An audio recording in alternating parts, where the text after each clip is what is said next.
नमस्कार। आज हम एक ऐसे ऐतिहासिक विषय पर चर्चा करने जा रहे हैं जो भारत के लोकतंत्र को नई दिशा देने के साथ साथ हमारी नारी शक्ति को और सशक्त नेतृत्व प्रदान करने का मार्ग प्रशस्त करता है।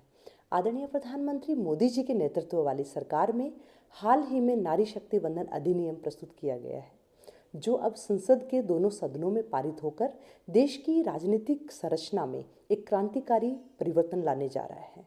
और आज की वास्तविकता को यदि हम देखें तो देश में महिलाओं की राजनीतिक भागीदारी अभी भी सीमित है।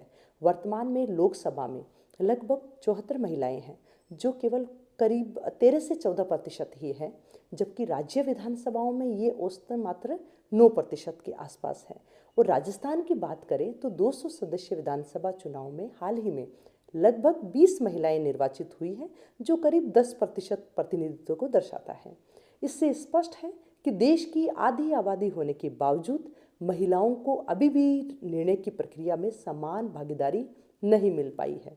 इसी असंतुलन को दूर करने के लिए यह अधिनियम लोकसभा और राज्य विधानसभाओं में महिलाओं के लिए लगभग 33% आरक्षण सुनिश्चित करने का मार्ग प्रशस्त करता है। इसका सीधा अर्थ है, आगे आने वाले समय में लोकसभा और विधानसभाओं दोनों में हर तीसरी सीट पर महिला नेतृत्व देखने को मिलेगा। और राजस्थान जैसे राज्य में जहां केवल लगभग 20 महिला विधायक है, यह संख्या बढ़कर 60 से अधिक तक पहुंच सकती है, जो न केवल प्रतिनिधित्व को बढ़ाएगी बल्कि निर्णय लेने की दिशा को भी पूरी तरह बदल देगा। जब महिलाएं नेतृत्व की भूमिका में आती हैं तो नीतियों में संवेदनशीलता, समावेशिता, समाज के वास्तविक मुद्दों की गहराइयों से समझ स्वतः जुड़ जाती है।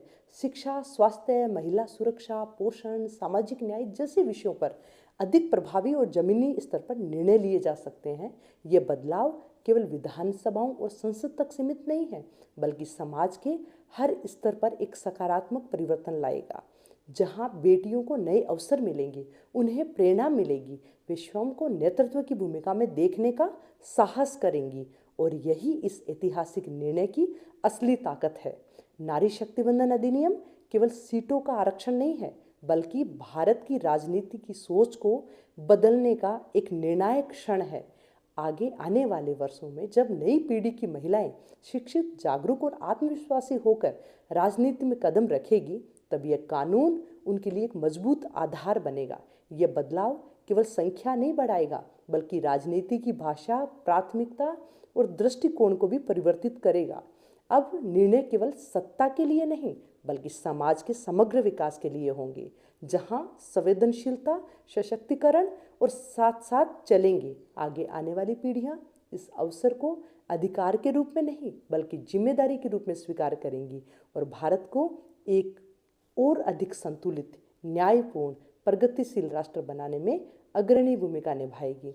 नारी शक्ति वंदन अधिनियम केवल एक कानून नहीं, बल्कि एक सोच है, एक ऐसा संकल्प है जो महिला भागीदारी नहीं बल्कि नेतृत्व की मुख्य धारा में स्थापित करता है। ये नींव रखता है और ये सशक्तिकरण राष्ट्र निर्माण में अपनी अग्रणी भूमिका बनकर उभरेगा।